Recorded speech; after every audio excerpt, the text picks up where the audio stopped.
E ele então traz um assunto que é universal no capítulo 8, e eu escolhi porque ele faz parte do que nós queremos falar hoje, no contexto do que vamos fazer em alguns minutos.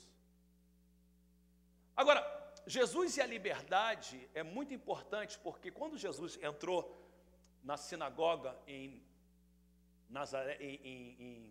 Cafarnaum, e foi dado a ele para ler a Bíblia, que era o Antigo Testamento, Jesus escolheu essa passagem, Isaías 61.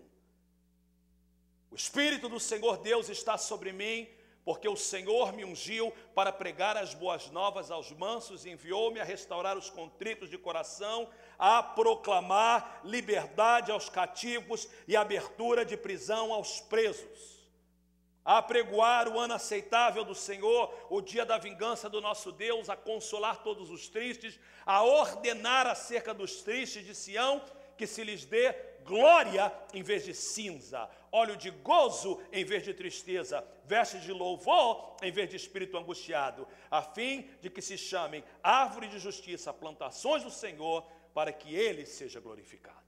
Essa é a mensagem de Jesus.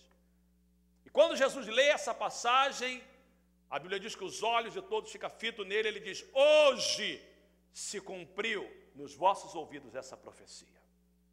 Então, liberdade é o centro do evangelho que nós pregamos.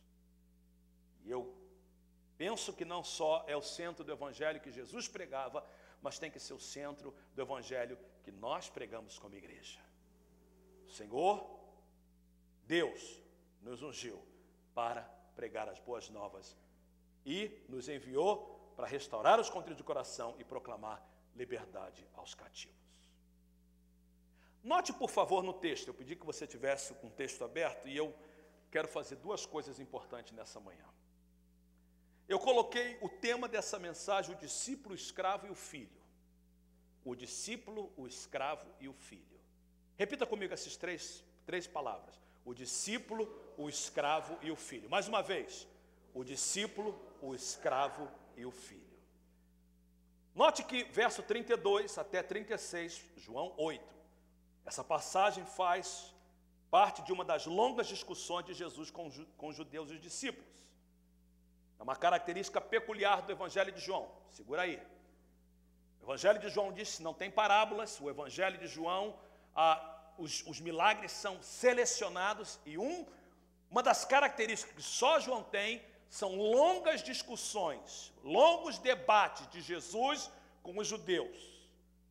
E esse debate que se dá no capítulo 8, olha o verso 20 aí na sua Bíblia, ele se dá num lugar especial. Verso 20 diz: Jesus proferiu essas palavras enquanto ensinava no templo, perto do lugar onde se colocavam as ofertas. No entanto, ninguém o prendeu, a sua hora ainda não havia chegado. Então Jesus está no templo, no lugar onde se coloca as ofertas, perto do gasofilácio, discutindo, falando com os judeus, e, na verdade, a discussão começa porque Jesus faz uma afirmação no verso 12. Olha aí a verso 12. Essa é a afirmação que causa toda essa discussão. Jesus diz: eu sou a luz do mundo. Quem me segue nunca andará em trevas, mas terá a luz da vida. Então Jesus, no templo, faz essa afirmação: eu sou a luz do mundo. Quem me segue não andará em trevas, mas terá a luz da vida. Não andará em trevas, mas terá a luz da vida. Isso desencadeia essa discussão. E quando você chega no verso 30, aí na sua Bíblia, 8:30, tendo dito essas coisas, muitos creram nele. Ou seja, a discussão de Jesus causa uma salvação de muitas pessoas. Muitas pessoas chegam à conclusão que Jesus é o Senhor. Olha para mim, por favor, porque é importante no contexto da nossa igreja, porque nós trabalhamos hoje, nós estamos falando de brasileiros, e nós somos um povo muito emotivo. Todas as pessoas que fazem uma decisão para Cristo baseado na emoção não permanecem, porque é uma emoção. Nosso objetivo é fazer as pessoas fazerem uma decisão para Cristo baseado na crença. Nós temos que convencer as pessoas que Jesus é o Senhor. Esse é o nosso trabalho, não na emoção. E Jesus, então, nos dá um exemplo tremendo em João capítulo 8 de como falar dele. Jesus vai trabalhando para que as pessoas possam chegar ao momento que elas vão crer. E elas agora creem. Aí Jesus, então, vai usar 3 figuras: a figura do discípulo, a figura do escravo e a figura do livre. O discípulo, verso 31 e 32. Uma vez que essas pessoas creem em Jesus, Jesus vira para ela e diz assim: disse Jesus aos judeus que haviam crido nele: se, e é condicional, vocês permanecerem firmes na minha palavra, verdadeiramente serão meus discípulos. E, como consequência, conhecerão a verdade, e a verdade os libertará. Precisa de ser visto em contexto. Então, sobre o discípulo, rapidinho, 3 características. Primeiro, o discípulo precisa de permanecer na palavra. É por isso que nós, como igreja, não podemos abrir mão do ensino e da exposição da palavra de Deus. Ao vir para a igreja, nós temos um instituto bíblico na igreja, nós temos pequenos grupos na igreja, porque nós entendemos que a única coisa que vai fazer diferença na vida das pessoas é a palavra de Deus. E não só a palavra de Deus, mas permanecer na palavra de Deus. E aos 5 que foram batizados essa manhã, e a toda a igreja, nós falamos o seguinte: é maravilhoso a gente estar aqui, mas nós temos que permanecer até o fim. Quem permanecer até o fim, será salvo. Então, discípulo permanece na palavra. Palavra de Deus. Tem que ler a Bíblia, tem que estudar a Bíblia.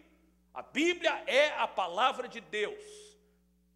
Crente que não conhece a Bíblia não permanece nele. Então, primeira coisa, para você permanecer no Senhor, você tem que permanecer na palavra. Leia a Bíblia diariamente. Quantos estão lendo a Bíblia esse ano? Levanta a mão. Isso, amém, metade da igreja. Muito bom. Quem não está lendo, começa a ler rápido. Você pode ler a Bíblia até o final do ano, se você quiser. Só ler 10 capítulos por dia, você chega quase no final. Você está atrasado mesmo. Toma vergonha na cara e começa. Lê a Bíblia, gente. Crente que não lê Bíblia não tem vitória. Vou repetir: crente que não lê Bíblia não tem vitória. E tem gente aqui, o Espírito Santo manda te dizer, tem gente aqui que precisa de tomar vergonha na cara e ler a Bíblia. Você tem tempo para cinema, você tem tempo para os seus amigos, você tem tempo para tudo. Não diga que não tem tempo para ler a palavra de Deus. Tem que ler, tem que estudar, tem que ouvir, tem que meditar. Segundo, não só lê, mas diz que o discípulo não só ele permanece na palavra, mas ele conhece a verdade. A razão que a gente bate muito que tem que conhecer a palavra é porque quando você entra em contato com a palavra, você entra em contato com a verdade. A Bíblia é a palavra de Deus, ela é verdadeira. E tudo que nós pregamos aqui de cima tem que ser respaldado pela palavra. E quando você conhece a verdade, o que a verdade faz? A verdade liberta. O indivíduo vem fumando e não consegue largar o cigarro. Olha, existe aqui na América, em vários lugares, patch, né, de nicotina que você põe. Sabe, a melhor coisa é ler a Bíblia. 10 capítulos por dia, o cigarro vai embora. Sério, irmãos. É só gastar tempo com a palavra de Deus. A palavra de Deus é viva e eficaz, mais poderosa do que espada de 2 gumes. É apta para discernir os pensamentos do homem. Ela entra na divisão, a Bíblia diz, da alma e do espírito. Ela vai lá até a nossa medula dos nossos ossos. Palavra de Deus. E quando você conhece a verdade liberta.